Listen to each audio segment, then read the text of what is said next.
Hello' মৰমৰ ছাত্ৰ ছাত্ৰীসকল, আজি মই আলোচনা কৰিম তোমালোকৰ অসমীয়া লিপিৰ পৰিচয়। এইটোৰ ভিডিঅ'ৰ জৰিয়তে তোমালোকৰ অহা ফাইনেল এক্সামত বহুতখিনি ইম্পৰ্টেণ্ট পাবা। তো আহক আলোচনা কৰোঁ। এইটো চেপ্টাৰৰ নাম হ'ল অসমীয়া লিপিৰ পৰিচয়। তোমাৰ ফাইনেল এক্সামৰ কাৰণে মই কেইটামান মষ্ট ইম্পৰ্টেণ্ট কুৱেশ্যন লগাই দিম। এইবিলাকে পৰাই তোমালোকৰ কুৱেশ্যন আহিব। তোমালোকে এইবিলাক যদি পঢ়ি যোৱা, ইম্পৰ্টেণ্টবিলাক বেছি ইম্পৰ্টেণ্ট নাই, মই মষ্ট ইম্পৰ্টেণ্ট কুৱেশ্যনবিলাক লগাই দি আছোঁ। এইখিনি যদি পঢ়ি যোৱা তোমালোকে 40ৰ পৰা 50 মাৰ্ক কৰিব পাৰিবা। তো আহক আলোচনা কৰোঁ।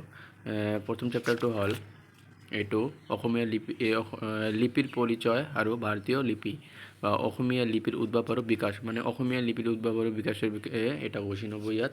তো শ্বৰ্ট প্ৰশ্নবিলাকতো দিয়াই হৈছে ইতিমধ্যে, তোমালোকে শ্বৰ্ট প্ৰশ্নবিলাক লিখি ল'বা। তো প্ৰথম কুৱেশ্যনটো হ'ল এইটো, লিপি বুলিলে কি বুজায়? মানৱ ইতিহাসত লিপিৰ কৰ্ম বিকাশৰ ৰূপৰেখা কেনেদৰে আলোচনা কৰা, এইটো মষ্ট ইম্পৰ্টেণ্ট হয়। তোমালোকে চাই যাবা, মই দেখুৱাই আছোঁ ভালকৈ।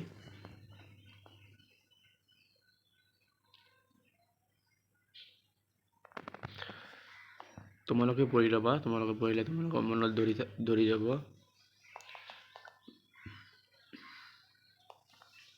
এইবিলাক পইণ্ট হয়, যেনে প্ৰতীকাত্মক লিপি, এইবিলাক পইণ্ট হিচাপত তোমালোকে পঢ়ি ল'বা। আৰু চিত্ৰলিপি এইবিলাক। তো দ্বিতীয় নম্বৰ প্ৰশ্নটো হ'ল আৰু আছে ইয়াত, এইটো অলপ ডাঙৰ হয় যিহেতু এইটো 10 মাৰ্কৰ কাৰণে আহিব। তোমালোকে এই পইণ্টবিলাক লিখি পিনে পইণ্টবিলাক অলপ সৰু সৰু কৰি ল'বা। এইখিনিয়ে হয়।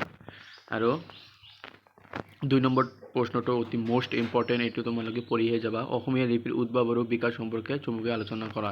ইতিমধ্যে কিন্তু ইয়াত চেপ্টাৰৰ নামতে দিয়া আছে যে অসমীয়া লিপিৰ উদ্ভৱ আৰু বিকাশ, সেইকাৰণে এইটো মষ্ট ইম্পৰ্টেণ্ট কুৱেশ্যন হয় যে অসমীয়া লিপিৰ উদ্ভৱ আৰু বিকাশ সম্পৰ্কে চমুকৈ আলোচনা কৰা। এইটো মষ্ট ইম্পৰ্টেণ্ট, তোমালোকে কিন্তু চাই যাবা।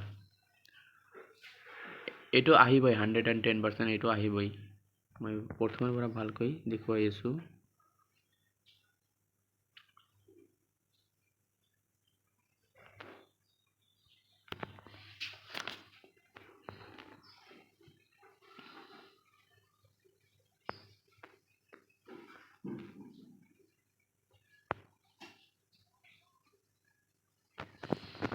আৰু নাই, ইয়াত অলপ আছে। এইটো চেপ্টাৰ শেষ। এটা লাষ্টত আছে যে চমুকৈ বামুণীয়া লিপি, এইখিনিয়ে হয়। তোমালোকে যদি পঢ়িব বিচাৰা সেইটো পঢ়ি ল'ব পাৰা এইখিনি। আৰু 2 নম্বৰ চেপ্টাৰটো হ'ল অসমৰ শিলালিপি। তো ইম্পৰ্টেণ্ট কুৱেশ্যনবিলাক এইটো হয়, মষ্ট ইম্পৰ্টেণ্ট কুৱেশ্যন হয় এইটো, তোমালোকে চাই লোৱা। নাগাজনী খনিকৰ গাঁৱৰ প্ৰস্তুৰ খণ্ডলিপিৰ বিষয়ে চমু বৰ্ণনা দিয়া, এইটো মই দেখুৱাই আছোঁ। এইখিনি তোমালোকে কিন্তু পঢ়ি ল'বা, এইবিলাক মষ্ট ইম্পৰ্টেণ্ট হয়, এইবিলাকেই আহে। আৰু এইটো হ'ল উমাচল লিপি, এইটো মষ্ট ইম্পৰ্টেণ্ট। মই যিখিনি কৈ আছোঁ এইবিলাক মষ্ট ইম্পৰ্টেণ্ট হয়, এইবিলাকে কুৱেশ্যনৰ পৰাই আহিব। তো 2 নম্বৰ চেপ্টাৰটো ইতিমধ্যে শেষ। 3 নম্বৰ চেপ্টাৰটো হ'ল এইটো, তোমালোকে চাই লোৱা। তো ইম্পৰ্টেণ্ট কুৱেশ্যনটো হ'ল এইটো, প্ৰথমটো ভাস্কৰ বৰ্মাৰ ডুবি এইবিলাকৰ বিষয়ে এইটো দ্বাৰা। এইটো ইম্পৰ্টেণ্ট নহয়, তোমালোকে বেছি ইম্পৰ্টেণ্ট নাই এইটোত, তোমালোকে পঢ়ি ল'বা, যিহেতু 1 মাৰ্ক প্ৰথমতে দিয়া আছে, অলপ পঢ়ি যাবা এইটো। আৰু এইটো মষ্ট ইম্পৰ্টেণ্ট হয় যে হৰ্জন বৰ্মনৰ হায়ংথল লিপিৰ বিষয়ে চমু বৰ্ণনা দিয়া। এইটো মষ্ট ইম্পৰ্টেণ্ট হয় এইটো, তোমালোকে এইটো পঢ়ি ল'বা।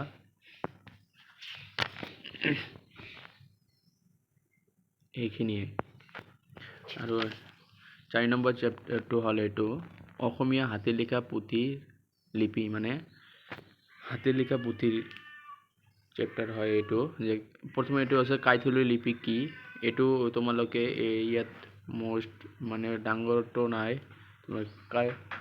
কাইথলি লিপিৰ বিষয়ে তোমালোকে 5 মাৰ্কি 10 মাৰ্কি তোমালোকে নিজে বনাই লিখিবা এইটো নোটত দিয়া নাই সেইকাৰণে মই কৈছোঁ কাইথলি লিপিটো আহে তোমালোকে বহলাই আহে তোমালোকে কাইথলি লিপিটো তোমালোকে ChatGPT কৰি ল'বা মানে ইণ্টাৰনেটৰ পৰা সাৰ্চ কৰি তোমালোকে চাই ল'বা কাইথলি লিপিৰ বিষয়ে কিন্তু দিব এইটো হ'ল যে 5 মাৰ্কৰ বামুণীয়া লিপি বিষয়ে পঢ়িবা ইতিমধ্যে দিয়া হৈছিল বামুণীয়া লিপি তো এইটো আৰু হ'ল হাতে লেখা পুথিৰ পাঠ সমীক্ষা সম্পৰ্কে এটি সম্পূৰ্ণ এইটোৱে মোস্ট ইম্পৰ্টেণ্ট এইটো চেপ্টাৰৰ দুটা মোস্ট ইম্পৰ্টেণ্ট কোৱেশ্চন হ'ল যে কাইথলি লিপি আৰু হাতে লেখা পুথি মানে কাইথলি লিপিটো তোমালোকে ইয়াততো দিয়া নাই তোমালোকে এইটো কাৰোবাৰ পৰা লৈ ল'বা তোমাৰ বন্ধু বান্ধৱীসকলৰ পৰা বা ইণ্টাৰনেটৰ পৰা ChatGPTৰ পৰা তোমালোকে লৈ ল'বা এইখিনি হয় তো এইখিনি হয় তোমালোকৰ কি অসমীয়া লিপিৰ পৰিচয় অধ্যয়নৰ এইখিনিয়ে মোস্ট ইম্পৰ্টেণ্ট কোৱেশ্চন আৰু উত্তৰ হয় তোমালোকে এইখিনি যদি পঢ়া এইখিনিৰ পৰা তোমালোকে ভাল মাৰ্ক গোটাব পাৰিবা আৰু এটা কথা ইম্পৰ্টেণ্ট কথা হ'ল যে অলপ শুনিবা তোমালোকে ইতিমধ্যে এইটো মানে সেমিষ্টাৰ কমপ্লিট কৰাৰ পিছত তোমালোকে কিন্তু 5th সেমিষ্টাৰত উঠিবা মই 5th সেমিষ্টাৰৰ নোটছবিলাক মই দি থাকিম তোমালোকে প্ৰথমৰ পৰা পঢ়ি যাবা তো এইখিনিয়ে আৰু চেনেলটো নতুন হ'লে চেনেলটো সাবস্ক্ৰাইব কৰি ল'বা তোমাৰ 5th সেমিষ্টাৰ 6th সেমিষ্টাৰৰ কাৰণে মই ভিডিঅ' দি থাকিম ধন্যবাদ